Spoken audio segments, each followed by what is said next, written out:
काय राव, जे नाही करायचं तेच केलं काय अवघणी.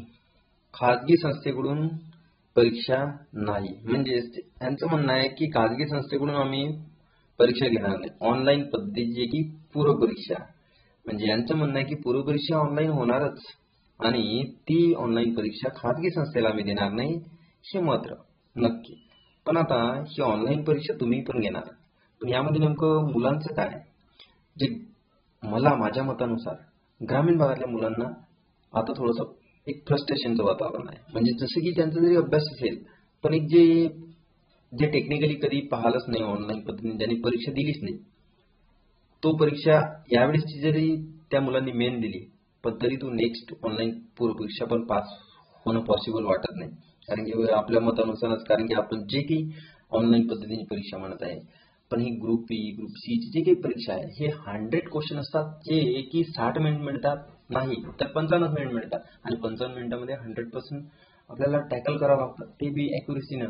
आणि ते वेळेचं मॅनेजमेंट, आणि आता पेन नसतं आणि हातात आता माऊस आहे, आणि पेनची जी फिलिंग आहे आणि या हातात असलेल्या जी की उंदराची फिलिंग आहे ती वेगळीच आहे बहुतेक. आपल्याला तर ते पटनच झालं. पण तुम्हाला कसं वाटते का या ऑनलाईन परीक्षा? मला तर पटली नाही. कारण की कसं आहे, यांनी जरी म्हटलं की सुरक्षित आणि विश्वासार्ह, वेळ खर्च बचत आणि पर्यावरणपूरक, अरे जाऊ दे तिकडे.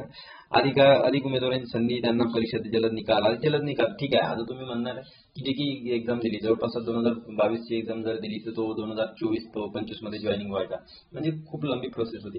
पण आता 6 ते 10 महिन्यामध्ये सर्व काही एका पद्धतीचे आपण पूर्णतः जे काही पिरियड आहे ते पूर्ण कम्प्लीट करूया, असं त्यांचं म्हणणं आहे. ठीक आहे, पण मान्य करतो की जे काही फिलिंग होती आम्हाला अधिकारी बनण्याची, जी आम्ही यामध्ये उतरलो, ती फिलिंग आता राहणारच नाही. हातात पेनच्या जागी तर उंदीर राहणार आमच्या, आणि कीबोर्ड आणि ती. अरे बाबा, ग्रामीण भागात वेगळंच वातावरण आहे, तुम्हाला माहित नाही. ग्रामीण भागामध्ये कसं कसं की कम्प्युटरला कधी बघितलंच नसते, स्क्रीन तर कधी बघितली नसते. आपलं कसं बुक घ्यायचं आणि मस्तपैकी वाचायचं, वाचन करायचं आणि पेपरला जायचं. आता आणि एक महत्वाचं की आता जी काही पूर्वपरीक्षेचा निकाल आहे, हे पूर्वपरीक्षेचा निकाल जे काही कट ऑफ आहे, त्या कट ऑफवर 101% परिणाम पडणार म्हणजे पडणार. आता SBI जे काही ऑनलाईनची जी काही बँकिंगच्या मुलं पेपर देत आहेत, त्यांच्यासाठी सोयीस्कर वाटते थोडंफार. कारण की ते already online computer based CBT based test देत होते. आता बघू काय होते ते. तर काही करून आयोगाने घेतलंच आपला माप, काही विषयच नाही. विषय खाल्लाच आता.